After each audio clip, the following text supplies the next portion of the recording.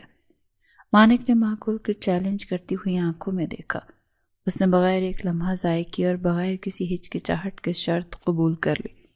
مجھے منظور ہے، مولوی صاحب نکاح پڑھائیں، مانک نے فیصلہ کن لہجے میں کہا۔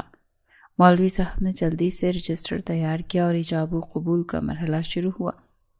مانک حیدر اور ماگل کا نکاح پڑھا دیا گیا، لیکن دونوں کے دلوں میں محبت کے بجائے ایک طویل اور کٹھن جنگ کی بنیاد پڑ چکی تھی۔ شادی کی پہلی رات گاؤں کے سادہ اور کچے کمرے میں عجیب سی گھٹن اور خاموشی چھائی ہوئی تھی۔ ماگل نے اپنے بھاری عروسی زیورات کو بے دردی سے اتارا اور سامنے رکھی لکڑی کی پرانی میز پر پھینک دیا۔ اس کی آنکھوں میں آنسو نہیں تھے بلکہ ایک سرد اور کاٹ دار نفرت تھی۔ مانک حیدر نے آہستہ سے کمرے کا دروازہ کھولا اور اندر داخل ہوا تو اس کی نظریں سیدھی ماگل پر پڑیں جو اس کے وجود کو ہی حقارت سے گھور رہی تھی۔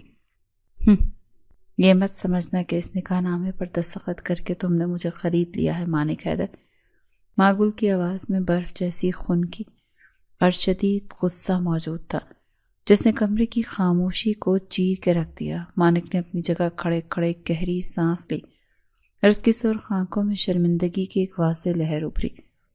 میں جانتا ہوں ماگل کہ میں نے تمہارے ساتھ بہت برا کیا اور یہ نکاح میری کسی جیت کا نہیں بلکہ میری سب سے بڑی ہار کا ثبوت ہے۔ مانک کا لہجہ انتہائی دھیما اور سچی ندامت سے بھرا ہوا تھا جو اس کی پرانی حاکمانہ شخصیت سے بالکل مختلف تھا۔ تمہاری ہار اور جیت سے مجھے کوئی غرض نہیں ہے۔ میں تم پر واضح کر دینا چاہتی ہوں کہ یہ شادی میرے لیے صرف ایک کاغذی معاہدہ ہے اور میں نے محض اپنے ماموں کی سفید پگڑی کی عزت بچانے کے لیے اس پر دستخط کیے ہیں۔ ماگل نے اپنا رخ موڑتے ہوئے دو ٹوک الفاظ میں اپنا فیصلہ سنایا۔ اس کے لہجے میں کسی قسم کی لچک نہیں تھی۔ مجھے تمہارا ہر فیصلہ منظور ہے۔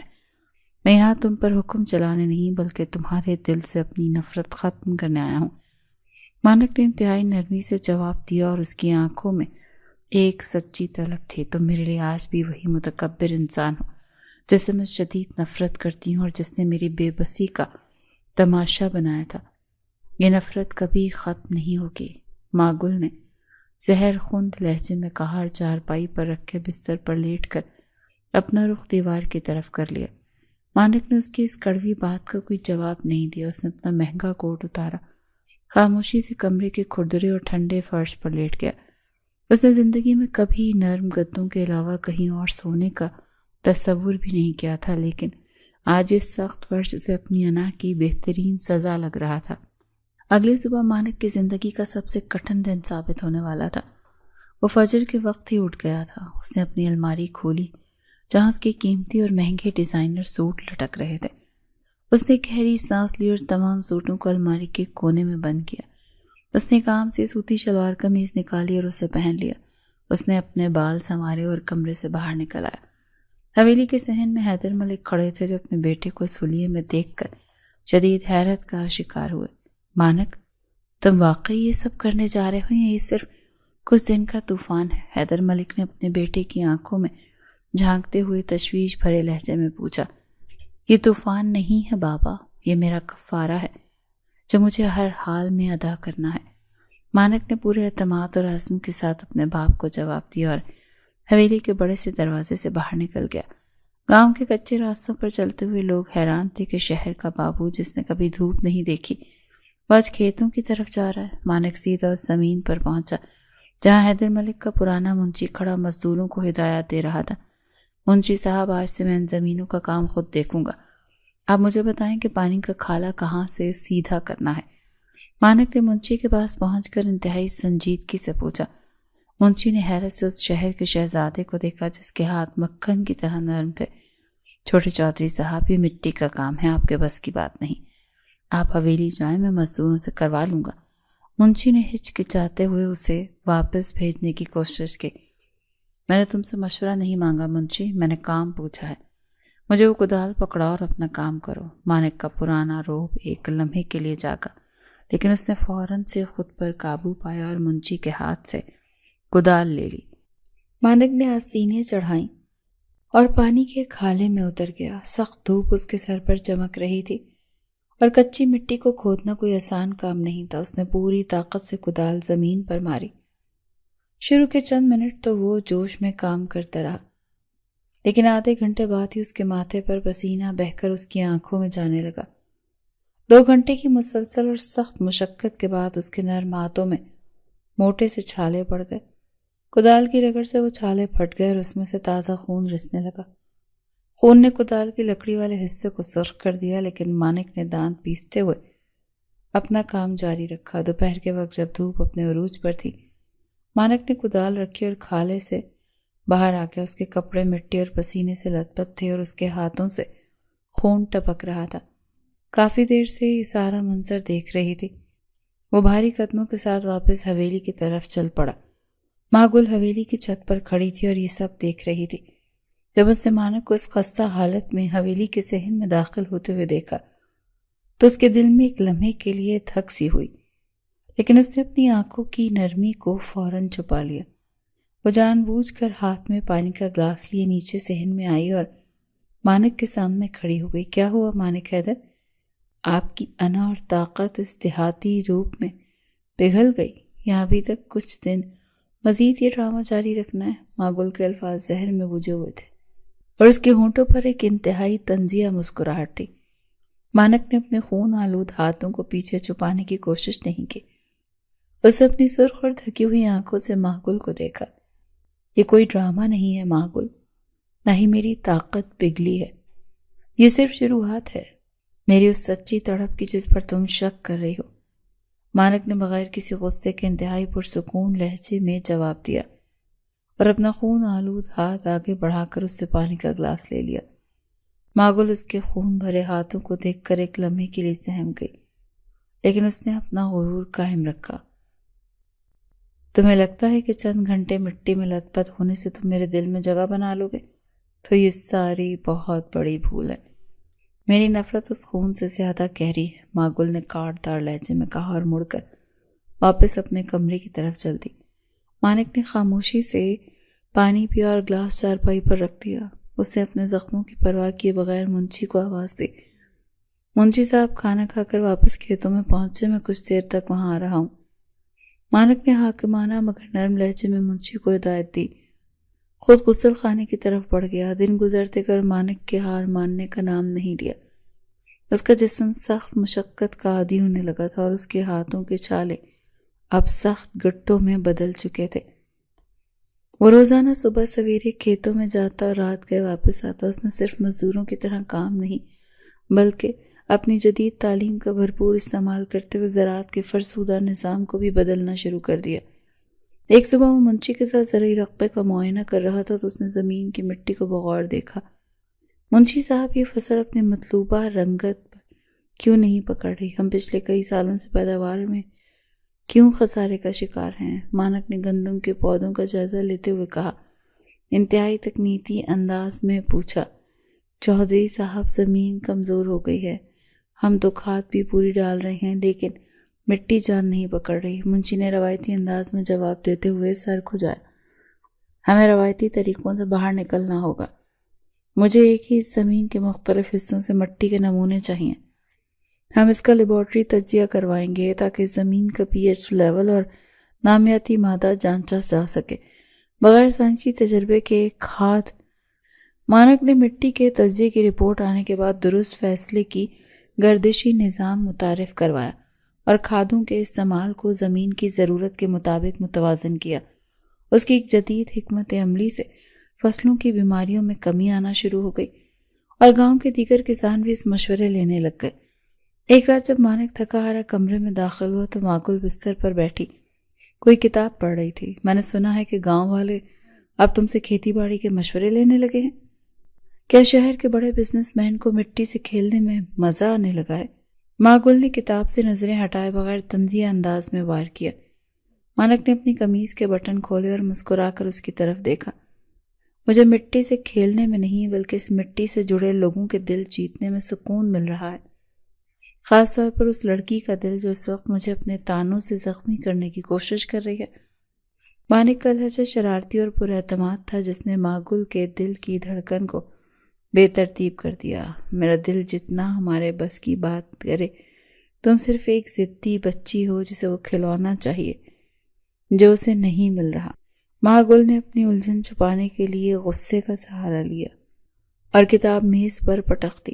یہ ضد نہیں ہے ماگل، یہ میرا عشق ہے، اور عشق میں انسان یا تو مکمل فنا ہو جاتا ہے یا پھر اپنا محبوب پا لیتا ہے۔ میں فنا ہونے کے لیے تیار ہوں۔ مانک نے ماگل کی آنکھوں میں جھانکا اور انتہائی سنجیدہ اور گہرے جذبے سے کہا، ماگل اس کی ان سچی آنکھوں کی تپش برداشت نہیں کر سکی اور اس نے گھبرا کر اپنا رخ موڑ لیا۔ وہ جانتی تھی کہ مانک کی باتوں میں اب جھوٹ نہیں تھا، لیکن اس کی انا ابھی بھی اس کے راستے کی دیوار تھی۔ اپنی عشقیہ کہانیوں کو کسی کو سنانا مانک مت، مجھے کل اسکول کے لیے جلدی اٹھنا ہے، اس لیے روشنی بند کر دو۔ ماگل نے سرد لہجے میں کہا اور لحاف اوڑھ کر لیٹ گئی۔ مانک نے ایک ہلکی سی مسکراہٹ کے ساتھ بلب بند کر دیا اور اندھیرے میں مسکراتے ہوئے اپنے کھردرے بستر پر لیٹ گیا۔ وہ جانتا تھا کہ ماگل کے دل کی برف اب پگھلنا شروع ہو گئی ہے اور وہ دن دور نہیں جب یہ سرد جنگ مکمل طور پر ختم ہو جائے گی۔ اس نے فیصلہ کر لیا تھا کہ وہ کل ماگل کے اس خستہ حال اسکول کا دورہ کرے گا اور اس کے لیے کچھ ایسا کرے گا جو اس کے دل کو سیدھا کرے۔ صبح کی خنک ہواؤں کے کچے راستوں پر آتی دھول کو بٹھا رہی تھی جب مانک حیدر نے اپنا قدم بڑھایا اور پرائمری اسکول کی خستہ حال گیٹ کے اندر گیا۔ یہ وہی جگہ تھی جہاں ماگل روزانہ گاؤں کے بچوں کو پڑھانے آتی تھی۔ ماگل کی نظریں سیدھی اس کمرے پر پڑیں جس کی چھت کسی بھی وقت گرنے کے لیے تیار تھی۔ ماگل دیواروں میں گہری دراڑیں پڑ چکی ہیں اور سیم کی وجہ سے اینٹیں جھڑ رہی ہیں۔ اس نے کھڑکی کے اندر جھانکا تو ماگل تختہ سیاہ پر کچھ لکھ رہی تھی۔ اس کے چہرے پر ایک عجیب سا سکون اور بچوں کے لیے بے پناہ شفقت تھی جو مانک نے اس سے پہلے کبھی نہیں دیکھی تھی۔ آپ یہاں کیا کر رہے ہیں چودھری صاحب؟ اچانک بوڑھے ہیڈ ماسٹر کی لرزتی ہوئی آواز نے مانک کی توجہ توڑی۔ ہیڈ ماسٹر کے چہرے پر بڑے ذمہ دار کو اسکول میں دیکھ کر حیرانی اور پریشانی کے ملے جلے تاثرات تھے۔ میں بس اسکول کی حالت دیکھنے آیا تھا ماسٹر جی۔ چھت تو کسی بھی وقت انسان کو یاد آ سکتی ہے۔ مانک نے اپنی نظریں چھت کی دراڑوں پر جماتے ہوئے انتہائی سنجیدہ اور فکر مند لہجے میں جواب دیا۔ اس کی آواز میں کوئی غرور نہیں تھا بلکہ ایک سچی تشویش تھی۔ کیا کریں چودھری صاحب، سرکار کو کئی بار درخواستیں دی ہیں لیکن کوئی فنڈ نہیں آتا۔ ہم غریب لوگوں کا بس اللہ ہی کے آسرے پر یہاں بیٹھے ہیں۔ ہیڈ ماسٹر نے مایوسی سے سر ہلاتے ہوئے اپنی بے بسی کا اظہار کیا۔ اب آپ کو پریشان ہونے کی ضرورت نہیں ماسٹر جی، اس اسکول کی نئی چھت اور مرمت کا سارا خرچہ میں خود اٹھا لوں گا، لیکن میری ایک شرط ہے کہ یہ بات ماگل سمیت گاؤں کے کسی فرد کو معلوم نہیں ہونی چاہیے کہ یہ پیسے میں نے دیے ہیں۔ مانک نے جیب سے اپنا چیک بک نکالتے ہوئے ایک حتمی اور فیصلہ کن انداز میں کہا۔ وہ نہیں چاہتا تھا کہ ماگل اسے کسی بھی قسم کی احسان مندی کے تانے دے۔ یہ تو آپ کا بہت شکر ہے، احسان ہوگا چودھری صاحب، اللہ آپ کو اس کا اجر دے گا۔ بوڑھے ہیڈ ماسٹر کی آنکھوں میں خوشی کے آنسو چمکنے لگے اور اس نے تشکر بھرے لہجے میں دعائیں دینا شروع کر دیں۔ مانک نے خاموشی سے چیک کاٹ کر ہیڈ ماسٹر کے حوالے کیا اور وہاں سے سیدھا کھیتوں کی طرف نکل گیا۔ اگلے ہی دن اسکول میں مستری اور مزدور آ کر انہوں نے بڑی تیزی سے پرانی چھت گرا کر نئی اور مضبوط چھت ڈالنے کا کام شروع کر دیا۔ ماگل کو بتایا گیا کہ کسی نامعلوم مخیر شخص نے اسکول کے لیے فنڈز بھجوائے ہیں۔ وہ اس بات پر بہت خوش تھی اور اس نے دل سے اسے نامعلوم شخص کو دعائیں دیں، لیکن گاؤں میں جیسی چھوٹی جگہوں پر راز زیادہ دیر چھپے نہیں رہتے ہیں۔ چند ہی دن کے بعد جب چھت کا کام مکمل ہو گیا تو ایک مزدور نے حویلی کے منشی کے سامنے ذکر کر دیا کہ اسکول کا سارا کام چھوٹے چودھری صاحب یعنی مانک حیدر کے پیسوں سے ہوا ہے۔ یہ بات اڑتے اڑتے ماگل کے کانوں تک بھی پہنچ گئی۔ اس کا رد عمل بالکل ویسا ہی تھا جیسا کہ مانک کو ڈر تھا۔ ماگل کا غصہ آسمان کو چھونے لگا۔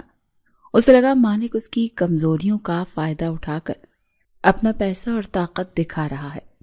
اسی رات جب مانک کھیتوں سے تھکا ہارا واپس آیا اور اس نے کمرے کا دروازہ کھولا تو ماگل ہاتھ میں کتاب پکڑے شدید غصے میں اسی کا انتظار کر رہی تھی۔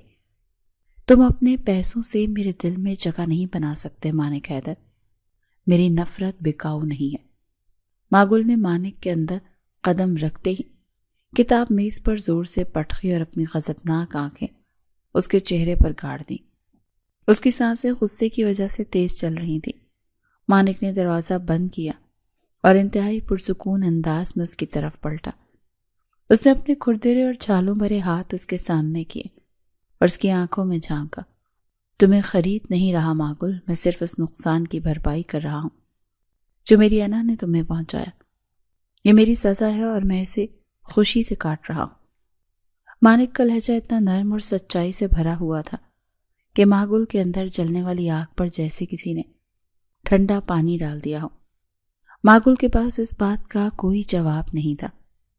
اس نے مانک کی آنکھوں میں ایک ایسی سچی ندامت دیکھی جس نے پہلی بار اس کے دل میں ایک عجیب سی الجھن اور نرمی پیدا کر دی۔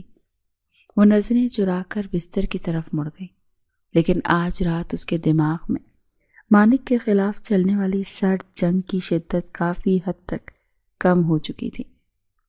گاؤں کے معاملات میں مانک کی دلچسپی صرف اسکول کی حد تک محدود نہیں رہی۔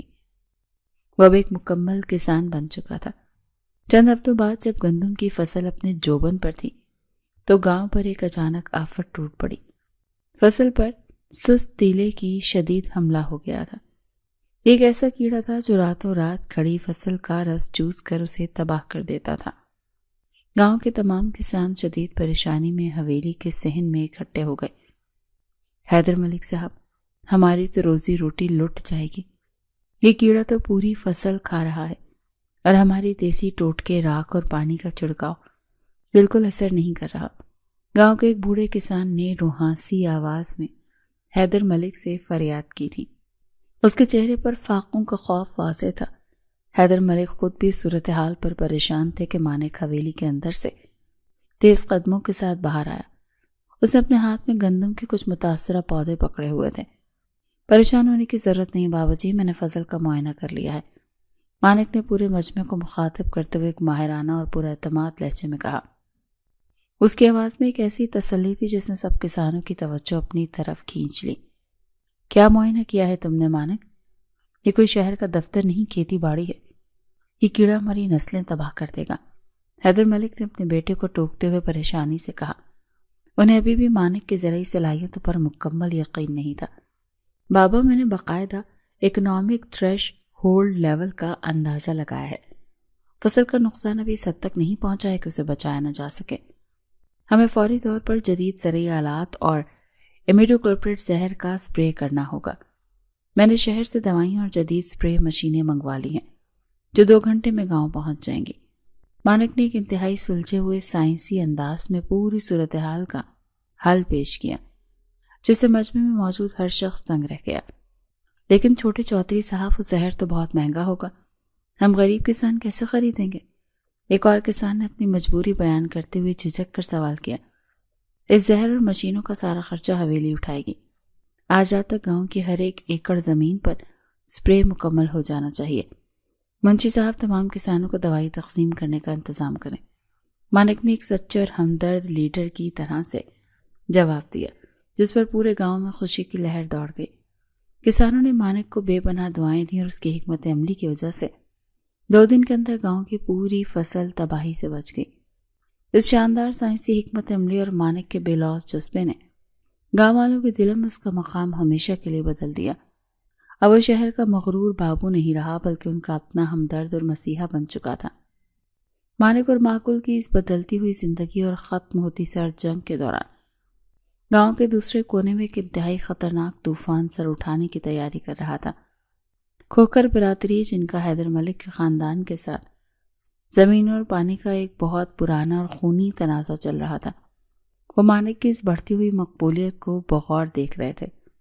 کھوکھر برادری کا ظلم سردار سکندر کھوکھر اپنے ڈیرے پر بیٹھا حقہ گڑگڑا رہا تھا اور اس کی آنکھوں میں ایک شیطانی چمک تھی۔ سردار جی، یہ شہر کا چھوکرا تو پورے گاؤں پر چھا گیا۔ اگر یہ اسی طرح سے چلتا رہا تو ہماری چودراہٹ تو مٹی میں مل جائے گی۔ سکندر کے خاص کارندے نے اس کے کان میں زہر کھولتے ہوئے انتہائی مکارانہ لہجے میں کہا۔ سکندر نے حقے کی اپنے منہ سے نال نکالی اور دھوئیں کا ایک لمبا مرغولہ ہوا میں چھوڑا۔ اس کے چہرے پر ایک بھیانک مسکراہٹ ابھری۔ یہ چھوکرا بہت بڑی غلطی کر رہا ہے۔ اسے شہر کے گارڈز اور پروٹوکول کے بغیر اس گاؤں میں اکیلے رہنے کا فیصلہ کر کے اپنی موت کو خود دعوت دی ہے۔ میں حیدر ملک کی اس عزت کا ایسا خاک میں ملاؤں گا نا کہ یہ خاندان دوبارہ کبھی سر اٹھانے کے قابل نہیں رہے گا۔ سکندر کھوکھر کی آواز میں زہر اور خاندانی دشمنی کا شدید غبار تھا۔ اس نے مٹھیاں بھینچ کر چارپائی پر مکہ مارا۔ ہمیں کیا کرنا ہے سردار جی، بس آپ حکم کریں، ہم آج ہی اس کی گاڑی پر فائرنگ کروا دیتے ہیں۔ کارندے نے اپنی بندوق پر ہاتھ پھیرتے ہوئے جوشیلے انداز میں پیشکش کی۔ نہیں بیوقوف، ہمیں قتل کا براہ راست مقدمہ اپنے سر نہیں لینا، ہم ان کی جان نہیں، ان کی عزت پروار کریں گے۔ سکندر نے اپنے کارندے کو جھڑکتے ہوئے انتہائی سفاکانہ منصوبہ بندی شروع کی۔ اس نے اپنی جیب سے نسوار کی ڈبیا نکالی اور چٹکی بھر کر منہ میں رکھی۔ میں نے پچھلے چند دنوں سے اس مانک کی بیوی معقول کی ریکی کروائی ہے۔ وہ لڑکی روزانہ دوپہر کو اکیلی اسکول سے حویلی کی طرف آتی ہے اور اس کا راستہ اس پرانے اور گھنے آموں کے باغ سے ہو کر گزرتا ہے جہاں دن کے وقت بھی اندھیرا ہوتا ہے۔ سکندر کی آنکھوں میں غلیظ اور شیطانی چمک تھی جو اس کے ارادوں کی عکاسی کر رہی تھی۔ تو کیا ہم اس لڑکی کو وہاں ڈرا دھمکا کر چھوڑ دیں گے؟ کارندے نے ناسمجھی سے سوال کیا۔ نہیں، ہم اسے وہاں سے اٹھا کر ایک رات کے لیے اپنی حویلی کے تہہ خانے میں قید رکھیں گے۔ جب گاؤں والوں کو پتہ چلے گا کہ حیدر ملک کی بہو کھوکھروں کی حویلی میں رات گزار کر آئی ہے تو ان کی پگڑی سیدھا ہمارے قدموں میں گرے گی۔ حیدر ملک اور مانک حیدر کسی کو منہ دکھانے کے قابل نہیں رہیں گے اور راتوں رات یہ گاؤں چھوڑ کر بھاگ جائیں گے۔ سکندر نے اپنے بھیانک منصوبے کی تفصیل بتاتے ہوئے ایک زوردار اور وحشیانہ قہقہہ لگایا جو ڈیرے کی دیواروں سے ٹکرا کر گونجنے لگا۔ سکندر نے اپنے 4 سب سے وفادار اور خون خوار غنڈوں کو اپنے پاس بلوایا۔ تم چاروں نے کل دوپہر کو آموں کے باغ میں چھپ کر بیٹھنا ہے۔ جیسے ہی وہ لڑکی وہاں پہنچے اسے گھیر لینا اور خاموشی سے گاڑی میں ڈال کر پچھلے راستے سے ہماری حویلی لے آنا۔ یاد رکھنا، فائرنگ کی آواز نہیں آنی چاہیے۔ تم لوگ صرف بھاری ڈنڈوں اور خنجروں سے لیس ہوگے تاکہ اگر وہ مانک یا کوئی اور وہاں آ بھی جائے تو اسے موت کے گھاٹ اتارنے کے بجائے مار مار کر ادموا کر دینا۔ ہم پر قتل کی سیدھی FIR نہ کٹے۔ سکندر کھوکھر نے ایک ایک غنڈے کی آنکھوں میں دیکھتے ہوئے انتہائی سخت اور واضح الفاظ میں ہدایت جاری کی۔ سردار جی، کام ہو جائے گا، آپ بے فکر رہیں۔ کل دوپہر حیدر ملک کے خاندان کے لیے قیامت بن کر آئے گی۔ غنڈوں کے سرغنہ نے اپنا سینہ ٹھوکتے ہوئے انتہائی پر اعتماد اور ظالمانہ لہجے میں یقین دہانی کروائی۔ ادھر حویلی میں معقول اپنے کمرے کی کھڑکی کے پاس کھڑی چاند کو دیکھ رہی تھی۔ آج اس کا دل ایک عجیب سی سکون اور انجانے خوف کے درمیان میں جھول رہا تھا۔ مانک کی سچائی، اس کی محنت اور اس کی بے لوث رویہ معقول کے اندر کی تمام کڑواہٹ کو ختم کر چکا تھا۔ وہ دل ہی دل میں مانک کی اس جد و جہد کی قائل ہو چکی تھی، لیکن ابھی تک اس نے اپنے جذبات کا اظہار مانک کے سامنے نہیں کیا تھا۔ وہ نہیں جانتی تھی کہ کل کا دن اس کی زندگی کا سب سے بھیانک اور سب سے خوبصورت دن ثابت ہونے والا ہے۔ اگلی دوپہر معقول معمول کے مطابق اسکول سے پڑھا کر واپس آ رہی تھی گھر کی طرف۔ سورج کی تپش اپنے عروج پر تھی، لیکن گاؤں کے اس پرانے اور گھنے آموں کے باغ میں درختوں کے سائے کی وجہ سے ایک عجیب سی خنکی اور تاریکی چھائی ہوئی تھی۔ معقول کے قدموں کی آہٹ کے علاوہ وہاں مکمل سناٹا تھا۔ وہ باغ کے عین وسط میں پہنچی ہی تھی کہ اچانک درختوں کے پیچھے سے 4 نقاب پوش غنڈے باہر نکل آئے۔ انہوں نے ماگل کو چاروں طرف سے کھینچ لیا تھا۔ فائرنگ کی آواز سے بچنے اور قتل کے براہ راست مقدمے سے دور رہنے کے لیے سکندر کھوکر نے انہیں صرف بھاری ڈنڈوں اور تیز دھار خنجروں سے لیس کیا تھا۔ کہاں جا رہے ہو؟ چودھریوں کی بہو، ذرا ہم سے بھی تو بات کر لو، ایک گنڈے نے انتہائی غلیظ اور خوفناک آواز میں کہا۔ اس کی آنکھوں میں ایک درندگی تھی جیسے ماگل کے وجود کو خوف سے جما دیا۔ راستہ چھوڑو میرا، ورنہ میں چیخ کر پورے گاؤں کو اکٹھا کر لوں گی۔ ماگل نے اپنی آواز کو مضبوط رکھنے کی کوشش کی، لیکن اس کے اندر شدید لرزش طاری تھی۔ اس کی انگلیاں خوف سے ٹھنڈی پڑ چکی تھی۔ یہاں تمہاری چیخیں سننے والا کوئی نہیں ہے، آج تم ہماری مہمان ہوگی۔ دوسرے گنڈے نے ایک وحشیانہ قہقہ لگاتے ہوئے اپنے ہاتھ میں پکڑا ہوا بھاری ڈنڈا پوری طاقت سے زمین پر مارا، جس سے دھول اڑی تھی۔ تم لوگ نہیں جانتے کہ تم کس سے ٹکرا رہے ہو۔ میرے ماموں اور میرا شوہر تمہیں زندہ نہیں چھوڑیں گے۔ ماگل نے مانک حیدر کا نام ایک ڈھال کے طور پر استعمال کیا، حالانکہ اس کا اپنا دل اس وقت تیزی سے دھڑک رہا تھا۔ شہر کا وہ بابو ہمارا کیا ہی بگاڑ لے گا۔ آج ہم تمہاری وہ حالت کریں گے کہ حیدر ملک کسی کو منہ دکھانے کے قابل نہیں رہے گا۔ گنڈوں کے سرگنا نے آگے بڑھتے ہوئے انتہائی سفاکانہ لہجے میں کہا۔ ماگل کو صورتحال کی سنگینی کا مکمل اندازہ ہو گیا۔ اس کے ہاتھ لرزے اور تمام کتابیں زمین پر گر گئیں۔ اس نے ایک لمحہ ضائع کیے بغیر پیچھے کی طرف بھاگنے کی کوشش کی، لیکن ایک گنڈے نے پھرتی سے آگے بڑھ کر اس کا دوپٹہ پوری طاقت سے کھینچ لیا۔ مجھے چھوڑ دو، خدا کے لیے مجھے جانے دو۔ ماگل کی فلک شگاف چیخیں باغ کے سناٹے میں گونجنے لگیں۔ اسے اپنی موت اور عزت دونوں واضح طور پر اب خطرے میں نظر آ رہے تھے۔ مانک حیدر عین اسی وقت ٹریکٹر کے ایک بھاری پرزہ کاندھے پر رکھے اسی باغ کے بیرونی راستے سے گزر رہا تھا۔ اس کے ماتھے پر پسینہ تھا اور وہ سارا دن کھیتوں میں سخت محنت کے بعد حویلی ہی کی طرف جا رہا تھا کہ اچانک ماگل کی چیخ اس کے کانوں سے ٹکرائی۔ اس نے ایک سیکنڈ کے 1000ویں حصے میں ماگل کی وہ خوفزدہ آواز پہچان لی۔ مانک کے دماغ میں خطرے کی گھنٹیاں بجنے لگی۔ اس نے وہ فوری بھاری لوہے کا سامان وہیں کچی مٹی پر پھینکا اور دیوانوار باغ کے اندر کی طرف دوڑا۔ اس کے قدموں کی رفتار کسی طوفان سے کم نہیں تھی۔ اس کے پاس کوئی ہتھیار نہیں تھا، لیکن اس وقت اس کی آنکھوں میں ایک ایسا پاگل پن اور وحشت تھی جو کسی بھی جدید ہتھیار سے زیادہ خطرناک تھی۔ وہ سیدھا اس گنڈے سے جا کر ٹکرایا جس نے ماگل کا دوپٹہ پکڑا ہوا تھا اور اس کا راستہ روکا ہوا تھا۔ اسے چھوڑ دے کتے، ورنہ تیری بوٹیاں نوچ لوں گا۔ مانک ایک زخمی شیر کی طرح دھاڑا اور اس کی آواز میں وہ پرانا حاکمانہ غضب اور ایک عاشق کا جنون مکمل طور پر شامل تھا۔ مانک نے پوری طاقت سے اپنی فولادی مکہ اس گنڈے کے جبڑے پر مارا۔ ہڈی ٹوٹنے کی واضح آواز آئی اور وہ گنڈا خون تھوکتا ہوا دور جا کر زمین پر گرا۔ مانک کے اس اچانک اور وحشتناک حملے نے باقی تینوں گنڈوں کو ایک لمحے کے لیے حیران اور خوفزدہ کر دیا۔ وہ کسی شہری بابو سے اس قسم کی درندگی کی توقع نہیں کر رہے تھے۔ یہ تو وہی شہر والا بابو ہے، اسے زندہ مت چھوڑنا، گنڈوں کے سرغنہ نے سنبھلتے ہوئے اپنے کسی آدمی کو چیخ کر حکم دیا۔ اس کے چہرے پر مانک کو اکیلا اور نہتہ دیکھ کر سفاکیت ابھر آئی تھی۔ آج میں تم میں سے کسی کو زندہ واپس نہیں جانے دوں گا جس نے میری بیوی کی طرف آنکھ اٹھا کر بھی دیکھا ہے۔ مانک نے اپنی آستینیں چڑھاتے ہوئے انتہائی خطرناک اور کاٹدار لہجے میں اعلان کیا۔ اس کا سینہ غصے کی شدت سے تیزی سے اوپر نیچے ہو رہا تھا۔ گنڈوں نے مانک پر اپنے بھاری ڈنڈوں سے چاروں طرف سے بیک وقت حملہ کر دیا۔ مانک نے 2 ڈنڈے اپنے بازو پر روکے اور ایک ڈنڈے کی ٹانگ پر پوری قوت سے لات مار کر اسے گرایا، لیکن گنڈے تعداد میں زیادہ تر ان کے پاس ہتھیار تھے۔ پیچھے سے گنڈے نے لوہے کا راڈ نما ڈنڈا پوری قوت سے مانک کی پسلیوں پہ مارا۔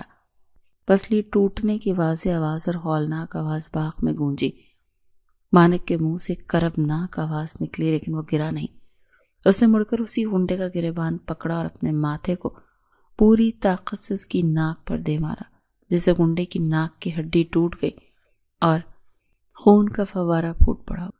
میں زندہ ہوں، تم اسے ہاتھ نہیں لگا سکتے تم لوگ۔ مانک نے اپنے منہ میں آنے والا خون تھوکتے ہوئے غنڈوں کی آنکھوں میں دیکھا۔ اس کے لہجے میں موت سے مکمل بے خوفی اور ماگل کو بچانے کا اٹل ارادہ تھا۔ تمہاری یہ عاشقی آج تمہیں قبر میں اتارے گی بابو۔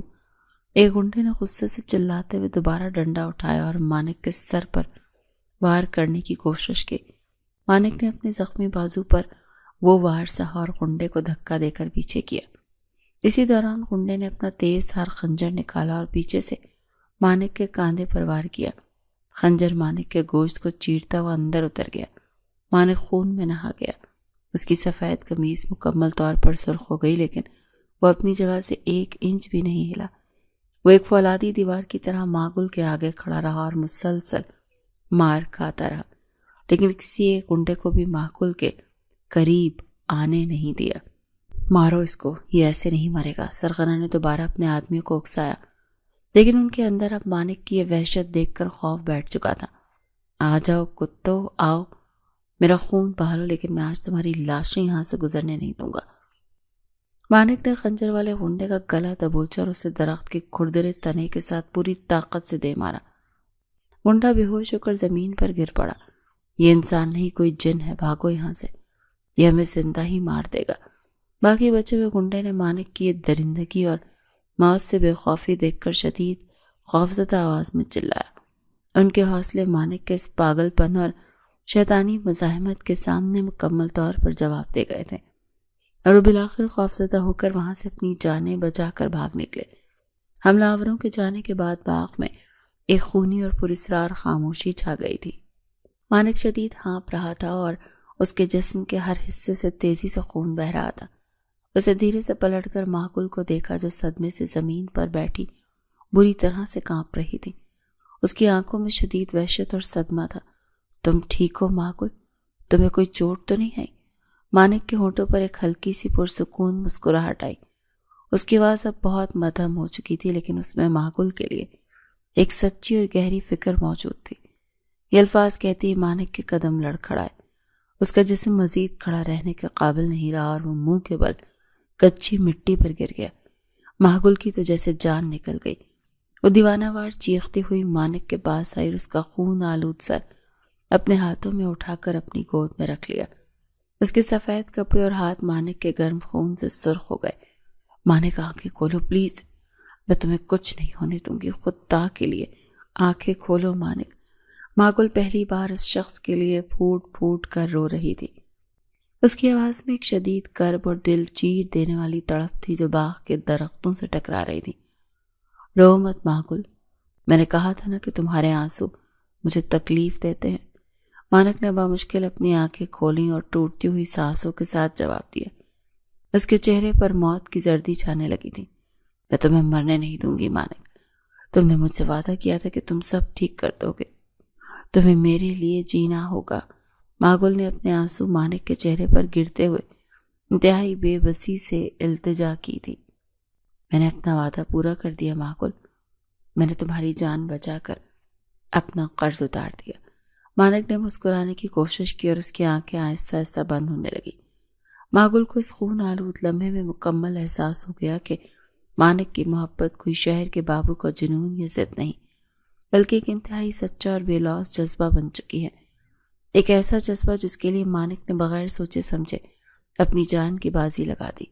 ماگل نے اپنے غرور اور انا کی آخری دیوار کو بھی اپنے آنسوں میں بہہ جانے دیا۔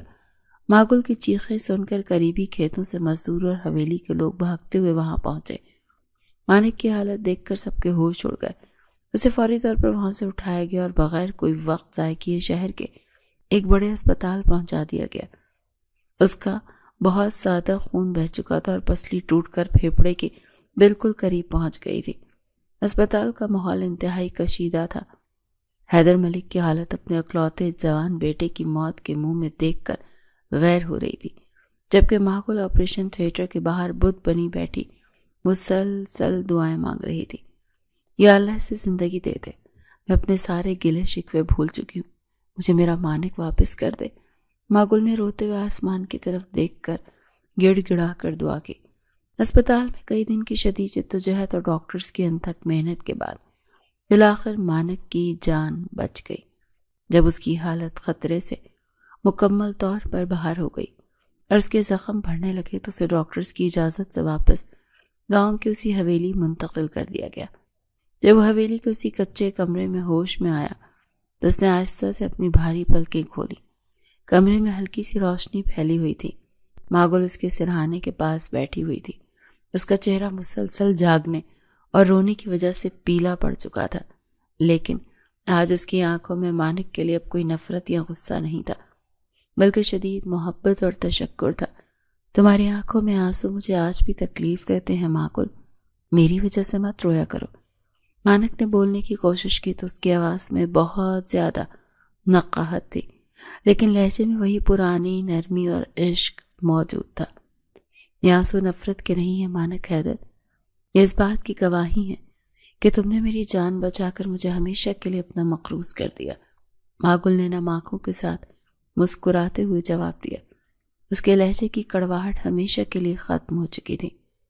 مجھے اپنے ماضی پر ایک بار پھر معافی مانگنی ہے ماگل، میں نے تمہیں بہت دکھ دیے تھے، میں جانتا ہوں میں نے تمہاری روح کو زخمی کیا۔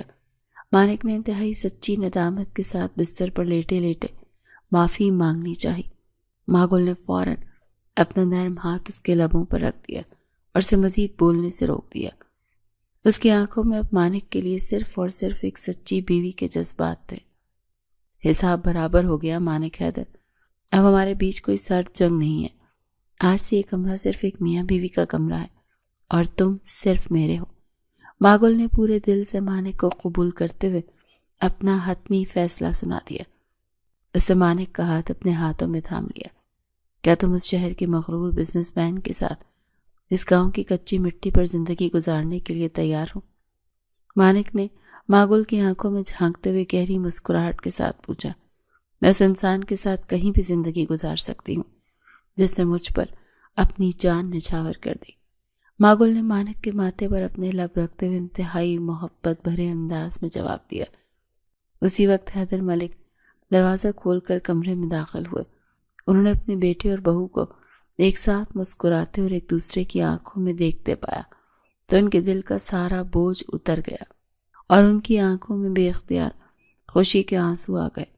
تم نے واقعی ثابت کر دیا مانک کہ تم حیدر ملک کے سچے بیٹے ہو۔ حیدر ملک نے نم آنکھوں کے ساتھ اپنے بیٹے کی طرف دیکھا۔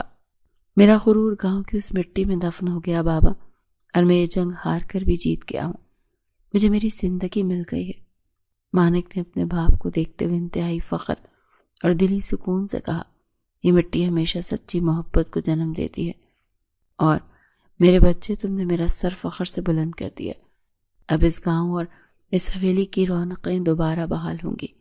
حیدر ملک نے آگے بڑھ کر مانک کا ماتھا چوما اور ماگل کے سر پر شفقت سے ہاتھ رکھا۔